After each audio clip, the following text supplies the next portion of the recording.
नमस्कार माझ्या शेतकरी मित्रांनो, शेतकरी दादा यूट्यूब चॅनेलमध्ये आपले सर्वांचे पुन्हा एकदा स्वागत आहे। आज आपण बघणार आहे दुपार नंतरचे सोयाबीन मार्केट रिपोर्ट। लातूर जिल्ह्यातील किसान मित्र शेतमाल खरेदी केंद्र लातूर येथील आजचे दुपार नंतरचे सोयाबीन मार्केट रिपोर्ट म्हणजे दिनांक 9 जुलै 2026। सर्व शेतकऱ्यांनी हा व्हिडिओ संपूर्णपणे बघा, कुठेही स्किप करता।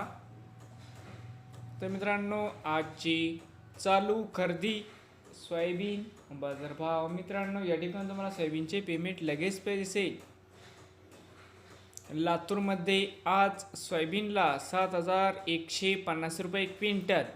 लातूरमध्ये आज सोयाबीनला बाजारभाव मिळत आहे। नवीन आले असाल तर शेतकरी दादा या यूट्यूब चॅनेलला सबस्क्राईब करा रोज सोयाबीनचे व्हिडिओ बघण्यासाठी।